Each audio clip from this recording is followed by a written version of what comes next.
தோழர்களே, இந்த உலகத்தில் வெற்றி என்பது ஒரு பயணம்தான், முடிவல்ல. ஒருவர் வெற்றி பெறும்போது நாம் அவரை பாராட்டுகிறோம். ஆனால் அவர் தோல்வியடைந்தால் அதுவும் ஒரு பாடம், ஒரு பயிற்சி. நாம் பெரும்பாலும் வெற்றியையே இலக்காக நினைத்து போராடுகிறோம். ஆனால் உண்மையான புரட்சி என்பது தோல்வியையும் அனுபவித்து மீண்டும் எழுந்து மீண்டும் முயற்சிக்க வைக்கும் அந்த உள்ளுணர்வுதான். வென்றால் மகிழ்ச்சி, ஆம், அது உங்களை உற்சாகப்படுத்தும். ஆனால் தோற்றால் பயிற்சி என்பது உங்கள் மனதை உருவாக்கும். வெற்றி என்பது வாழ்வின் பல 100 வாய்ப்புகளில் ஒன்று மட்டுமே. ஆனால் தோல்வி, அது உங்களை வடிவமைக்கும் ஒரு வகுப்பு. அந்த வகுப்பில்தான் உண்மையான வாழ்க்கைப் பாடங்கள் கிடைக்கும். தொடரும் முயற்சி, அதுவே புரட்சி.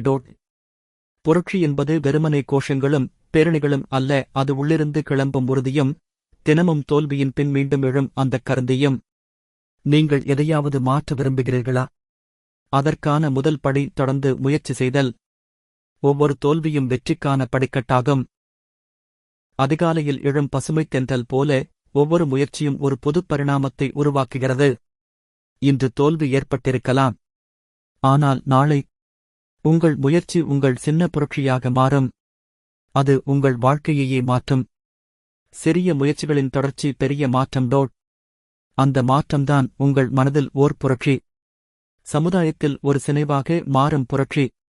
நினைவில் வையுங்கள், தோல்வி என்பது முடிவு அல்ல.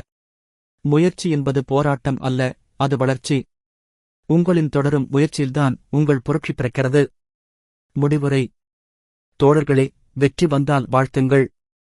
தோல்வி வந்தால் விழுந்த இடத்தில் இருந்து எழுங்கள். உங்கள் முயற்சி நாளை ஒரு திருப்புமுனையாக மாறும். அந்த முயற்சி உங்கள் உள்ளத்திலிருந்து கிளம்பும் ஒரு உண்மை புரட்சியாக உருவெடுக்கும். மீண்டும் கூறுகிறேன், வென்றால் மகிழ்ச்சி, தோற்றால் பயிற்சி, தொடரும் முயற்சி. அதுவே உண்மையான புரட்சி. வாழ்த்துகள். முன்னேறுங்கள். புரட்சி வாழ்க.